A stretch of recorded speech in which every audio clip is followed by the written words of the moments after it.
पूरे ब्रह्मांड की समस्त क्रियाकलापों को नियमित और नियंत्रित करने वाली शक्तियाँ 10 महाविद्याओं के नाम से जानी जाती हैं। इस ब्रह्मांड की शक्तियों का स्रोत यही 10 महाविद्या हैं।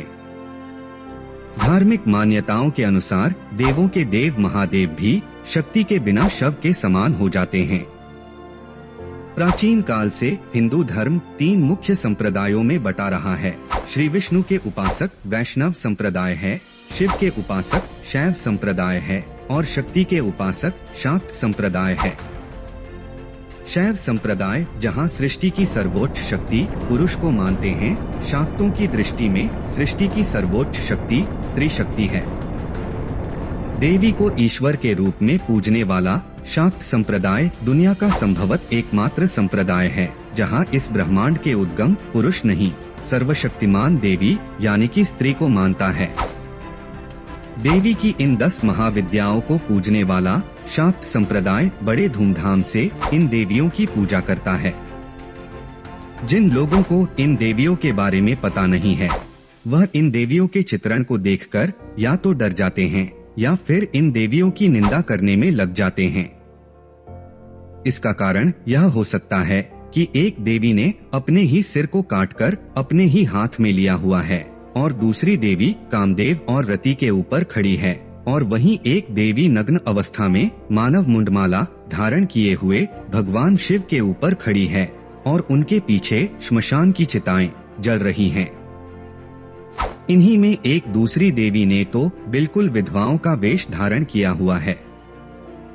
अब देवियों के इस प्रकार की अवस्था में देखकर एक तरफ आश्चर्य होता है और वहीं दूसरी तरफ मन में ये जिज्ञासा उठती है कि 10 महाविद्या की इन देवियों के चित्र इतने विचित्र क्यों हैं? या फिर ये हिंदू सनातन परंपरा में ये ऐसे कौन से लोग हैं जो इन 10 महाविद्याओं की साधना करते हैं? देवी दुर्गा के 10 रूप की ये महाविद्याओं की शक्तियां ही पूरे संसार को चलाती हैं। दोस्तों, चलिए जानते हैं इन 10 महाविद्याओं के मूल में छिपी उन शक्तियों के बारे में और ये किस प्रकार से अपनी भूमिका निभाती है। स्वागत है आपका सागर तेज ज्ञान वीडियो चैनल में। नवरात्रों के पावन दिनों में इन 10 महाविद्याओं का बहुत ही ज्यादा महत्व होता है। परमपिता ब्रह्मा द्वारा रचित ब्रह्मांड के मूल में और प्रकृति की समस्त शक्तियों में ये 10 महाविद्याएं समाहित हैं। अधिकांश तांत्रिक साधकों के द्वारा इन देवियों की पूजा की जाती हैं, लेकिन साधारण भक्तों को भी ये देवियां अचूक सिद्धियां प्रदान करने वाली होती है। ये 10 महाविद्याएं आदि शक्ति माता पार्वती का रूप मानी जाती हैं। ये 10 महाविद्या 10 दिशाओं की अधिष्ठात्री शक्तियां हैं। दोस्तों, महाभागवत और बृहद धर्म पुराण के 2 उप पुराणों में इन 10 महाविद्याओं के विषय में देखने को मिलता है। वहाँ पर एक श्लोक आता है जिसमें इन 10 महाविद्याओं के नाम बताए गए हैं।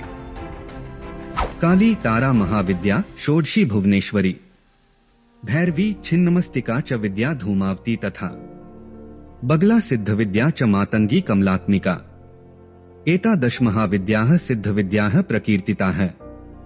दोस्तों, ये 10 महाविद्याएं 10 दिशाओं की अधिष्ठात्री शक्तियां हैं, जिसमें महाकाली और तारा देवी को उत्तर दिशा की देवी है। इसी प्रकार छिन्नमस्ता पूर्व दिशा की, षोडशी ईशान दिशा की, भुवनेश्वरी पश्चिम दिशा की, त्रिपुर भैरवी दक्षिण दिशा की, धूमावती दक्षिण पूर्व दिशा की, बगलामुखी दक्षिण दिशा की, मातंगी वायव्य दिशा की और माता कमलार नैत्य दिशा की अधिष्ठात्री शक्तियां हैं।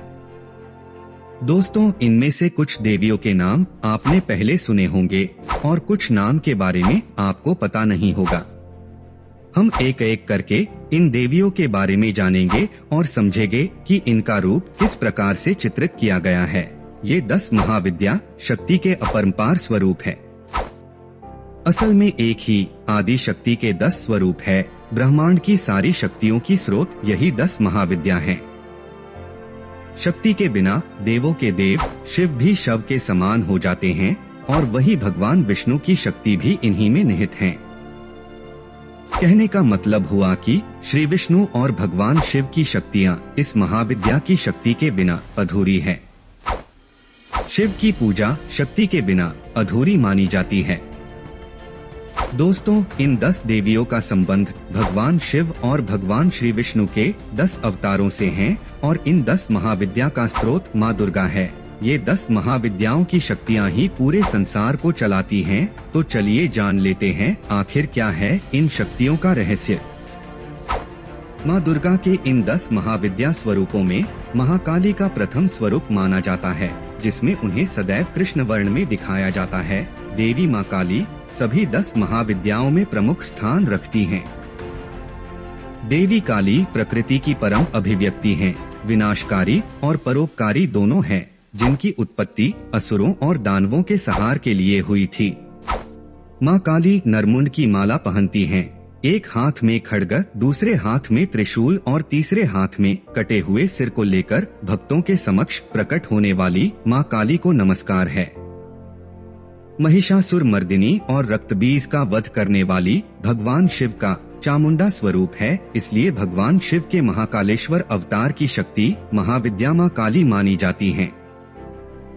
माता के इस स्वरूप की पूजा करने से सिद्धि प्राप्त होती है। इनका बीज मंत्र है ओम क्री क्री क्री हूँ हूँ ह्री ह्री दक्षिणे कालिका, क्री क्री क्री हूँ हूँ ह्री ह्री स्वाहा। दोस्तों, दूसरी महाविद्या माँ तारा है। माँ तारा बिल्कुल हूबहू माँ काली से मिलता जुलता स्वरूप है और उतना ही भयावह और विकराल है। जहाँ काली को काले रंग में वर्णित किया गया है, वहीं माँ तारा को नीले रंग में वर्णित किया गया है। माँ तारा ने बाघ की खाल पहना हुआ है। माँ काली और माँ तारा ने कटे हुए मानव सिरों की माला पहन रखी है। इन दोनों की जीभ लटक रही है और उनके मुंह से खून बह रहा है। दोनों की शक्ल इतनी समान है कि एक दूसरे को पहचानना आसान नहीं है। माँ तारा का स्वरूप तांत्रिकों के मध्य बहुत ज्यादा पूजनीय है। तारापीठ में देवी सती के नेत्र गिरे थे, इसलिए इन्हें नयन तारा भी कहा जाता है। आर्थिक उन्नति और मोक्ष की प्राप्ति के लिए सती के इस रूप माँ तारा की आराधना की जाती है। इनका बीज मंत्र है ओम ह्री स्त्री हूँ फट। दोस्तों, तीसरी महाविद्या षोडशी अथवा त्रिपुर सुंदरी है। माता आदिशक्ति का 16 वर्षीय महासुंदर स्वरूप त्रिपुर सुंदरी है। भगवती माता पार्वती ही ललिता त्रिपुर सुंदरी के रूप में समस्त ब्रह्मांड की महारानी हैं। माता सती के त्रिपुरा में वस्त्र गिरे थे और तीनों लोकों में सबसे सुंदर होने के कारण त्रिपुर सुंदरी कहा गया है। इन्हें ललिता या राजराजेश्वरी भी कहते हैं। षोडश यानी कि 16 कलाओं से परिपूर्ण 4 भुजाओं वाली माता को षोडशी भी कहा जाता है। षोडशी माहेश्वरी शक्ति की सबसे मनोहर श्री विग्रह वाली सिद्ध देवी हैं। जो इनका आश्रय ग्रहण कर लेते हैं, उस इंसान में और ईश्वर में कोई भेद नहीं रह जाता है। इनका बीज मंत्र है ओम ऐ ह्री श्री त्रिपुर सुंदरीय नमः। दोस्तों, चौथी महाविद्या माँ भुवनेश्वरी हैं। संसार भर के ऐश्वर्य की स्वामिनी आदिशक्ति दुर्गा का स्वरूप माँ भुवनेश्वरी है। शास्त्रों में माँ भुवनेश्वरी को प्रकृति मूल कहा जाता है। माँ भुवनेश्वरी आकाश, वायु, पृथ्वी, अग्नि और जल का निर्माण करती हैं। माँ भुवनेश्वरी साक्षात पूरे संसार को धारण करती हैं और इसका पालन पोषण करती हैं। माँ भुवनेश्वरी को जगत माता और जगत धात्री के नाम से भी जाना जाता है। भक्तों को अभय और समस्त सिद्धियां प्रदान करना माँ भुवनेश्वरी का स्वाभाविक गुण है। इनका बीज मंत्र है ओम ऐ ह्री श्री नमः। दोस्तों, पांचवी महाविद्या माँ छिन्नमस्ता है। अगर आप माँ छिन्नमस्ता का चित्रण देखेंगे तो आपको बहुत ही विचित्र दिखता है। माँ छिन्नमस्ता के हाथ में अपना ही कटा हुआ सिर है। इन माता का संबंध महाप्रलय से है। महाप्रलय का ज्ञान कराने वाली यह महाविद्या भगवती पार्वती का रौद्र रूप है।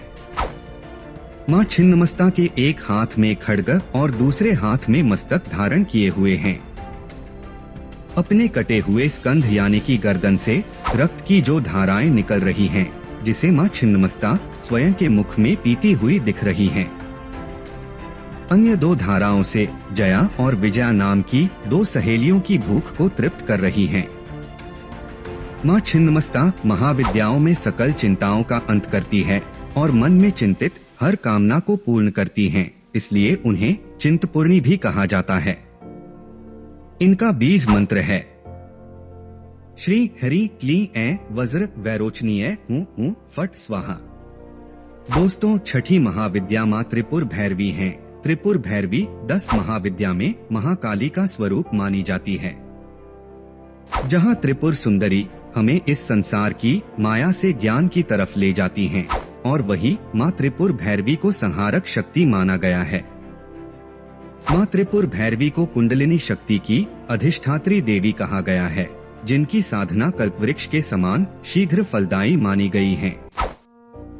माँ त्रिपुर भैरवी हमारे जीवन की वो संहारक शक्ति हैं, जो प्रतिदिन कार्यरत रहती हैं। माँ त्रिपुर भैरवी हमारे शरीर की कोशिकाओं का धीरे धीरे नाश करती हैं, ताकि नई कोशिकाओं का निर्माण हो सके। दरअसल हमें बूढ़ा बनाने वाली देवी त्रिपुर भैरवी ही हैं।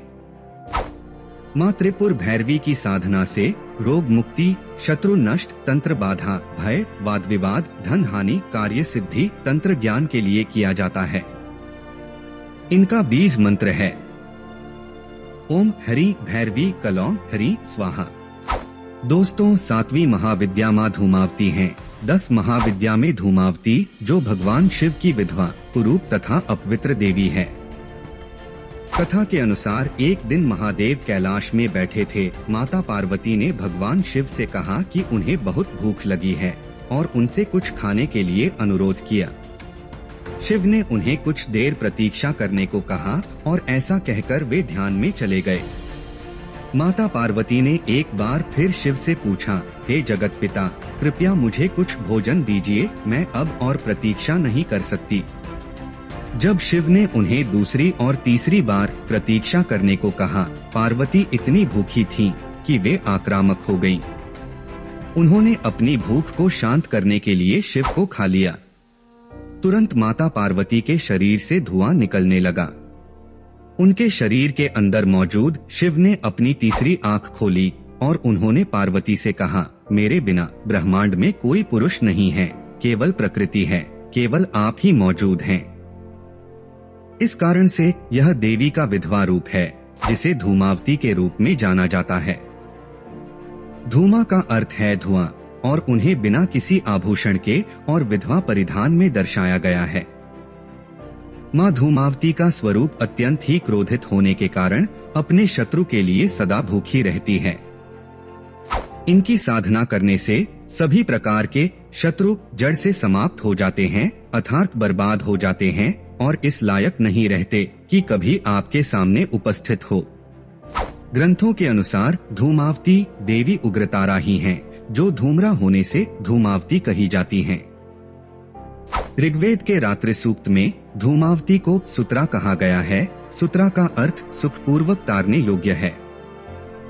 धूमावती की उपासना विपत्तिनाश, रोग निवारण, युद्धजय, उच्चाटन तथा मारण आदि के लिए की जाती है। इनका बीज मंत्र है ओम धू धू धूमावती देव्यै स्वाहा। दोस्तों, 8वीं महाविद्या माँ बगलामुखी हैं। माँ बगलामुखी को स्तंभन शक्ति की महादेवी भी कहा जाता है। संपूर्ण ब्रह्मांड देवी बगलामुखी की शक्ति स्वरूप में बसा हुआ है। माँ बगलामुखी का स्वरूप पीतांबरा है, अर्थात पीला, जैसे पीत आभूषणों, वस्त्रों और पीत पुष्पों से श्रृंगारित है। माँ बगलामुखी शत्रुनाश करती हैं। किसी भी युद्ध में विजय के लिए इनकी पूजा की जाती है। इनका बीज मंत्र है ओम ह्लीं बगलामुखी देव्यै ह्लीं ओम नमः। दोस्तों, 9वीं महाविद्या माँ मातंगी हैं। देवी मातंगी को तांत्रिक सरस्वती के नाम से भी जाना जाता है। माता मातंगी का उद्गम गिरे हुए भोजन के टुकड़ों से हुआ है। कथा के अनुसार माता पार्वती के गिरे हुए भोजन के भागों से एक सांवले रंग की स्त्री ने जन्म लिया, जो मातंगी देवी के नाम से प्रसिद्ध हुई। पौराणिक कथाओं में बताया गया है कि मातंगी देवी की सबसे पहली पूजा भगवान श्री विष्णु ने की थी। देवी मातंगी की उपासना विशेष रूप से तंत्र मंत्र योग के लिए की जाती है। देवी मातंगी असुरों को मोहित करने वाली और भक्तों को मनचाहा फल देने वाली देवी हैं। देवी मातंगी की सिद्धि जो मनुष्य प्राप्त कर लेता है, वह मनुष्य खेल और कला के कौशल से दुनिया को अपने वश में कर लेता है। इनका बीज मंत्र है ओम हरि ऐं भगवती मतंगेश्वरी श्री स्वाहा। दोस्तों, 10वीं महाविद्या माँ कमला है। माता कमला को महालक्ष्मी का ही स्वरूप माना गया है। माता कमला को लक्ष्मी, भार्गवी और षोडशी भी कहा जाता है। ये धन तथा भाग्य की देवी हैं। धन की इच्छा रखने वाले लोग इनकी पूजा करते हैं। इनकी उपासना से समस्त सिद्धियां सहज ही प्राप्त हो जाती हैं। देवी कमला एक रूप में समस्त भौतिक या प्राकृतिक संपत्ति की अधिष्ठात्री देवी हैं और दूसरे रूप में सच्चिदानंदमयी माँ लक्ष्मी हैं, जो भगवान विष्णु से अभिन्न अंग हैं। इनका बीज मंत्र है ओम हरि अष्ट महालक्ष्म्यै नमः। दोस्तों, चाहे वैष्णव संप्रदाय जो श्री विष्णु को ईश्वर मानते हैं, या शैव संप्रदाय जो भगवान शिव को ईश्वर मानते हैं, या फिर शाक्त संप्रदाय जो देवी को ईश्वर मानते हैं, ये संप्रदाय अन्य संप्रदाय के ईश्वर को देवता मानकर उनकी आराधना करते हैं, लेकिन इन सभी में अवतारवाद की धारणा देखने को मिलती है। वैष्णव संप्रदाय के अनुसार भगवान श्री विष्णु के अनेक अवतार हैं, जिनमें 10 अवतार मुख्य है। इसी प्रकार शैव संप्रदाय के अनुसार भगवान शिव के 10 अवतार है। चाहे वैष्णव संप्रदाय या फिर शैव संप्रदाय, इन दोनों संप्रदाय में शाक्त संप्रदाय की देवी दुर्गा की 10 महाविद्या समाहित है। श्री विष्णु के 10 अवतार की शक्ति में ये 10 महाविद्या समाहित है। जैसे धूमावती का संबंध मत्स्य अवतार से है, देवी वगला का संबंध कूर्म अवतार से है, भैरवी का संबंध वराह अवतार से है, छिन्नमस्ता का संबंध नरसिंह अवतार से है, त्रिपुर सुंदरी का संबंध परशुराम अवतार से है, भुवनेश्वरी का संबंध वामन से है, तारा का संबंध श्री राम से है, काली का संबंध श्री कृष्ण से है और कमला का संबंध बुद्ध से है।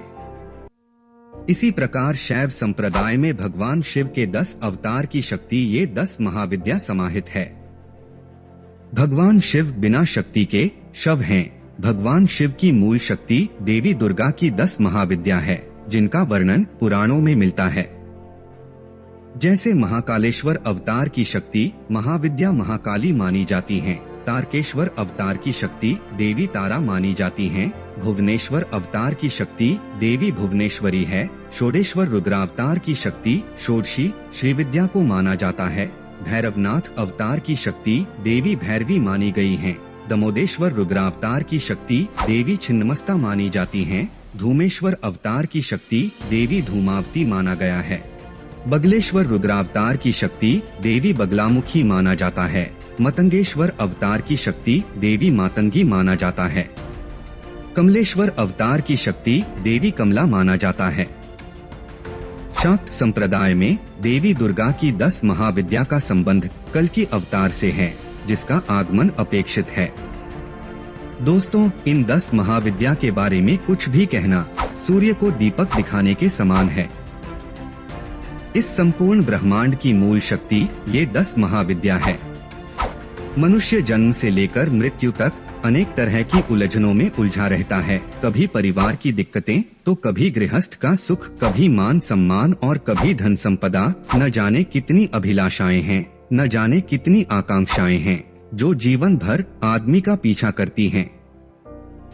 आदमी की सारी आकांक्षाएं, चाहे जीवन की हो या जीवन के बाद मोक्ष की, अगर किसी तरह पूरी हो सकती हैं, ये 10 महाविद्या ही हैं।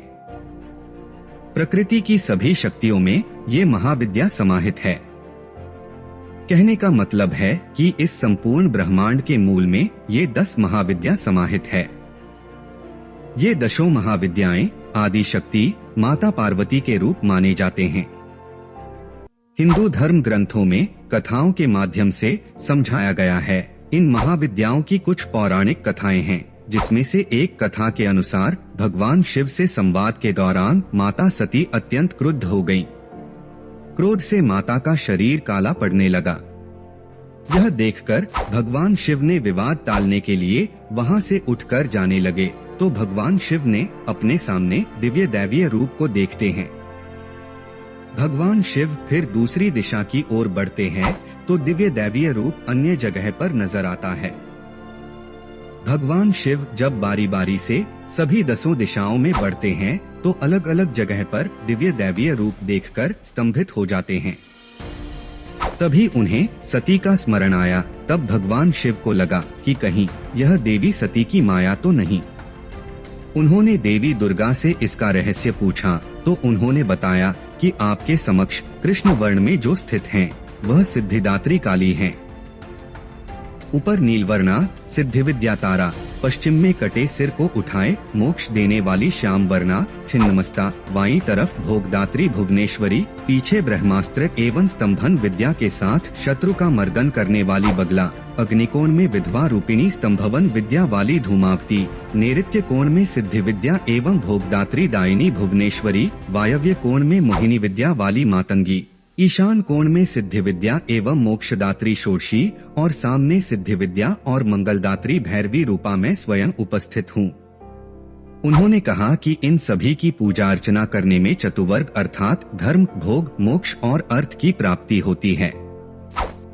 इन्हीं की कृपा से षटकर्णों की सिद्धि तथा अभिष्टि की प्राप्ति होती है। भगवान शिव के निवेदन करने पर सभी महाविद्या देवी काली में समाकर एक हो गयी। दोस्तों, ये कथाएं सुनने में अजीब जरूर लगती है, लेकिन इनका आध्यात्मिक दृष्टि से बहुत ही महत्व है। इस वीडियो के माध्यम से आपको ये समझ में आया होगा कि 10 महाविद्याएं क्या है, उनका रूप किस प्रकार का है और उनके पीछे जो छुपा अध्यात्म है वो कितना गहरा है। उम्मीद करते हैं आपको वीडियो पसंद आया होगा। वीडियो को लाइक और सब्सक्राइब करना ना भूलिएगा। मिलते हैं एक नई वीडियो के साथ। जय माता दी।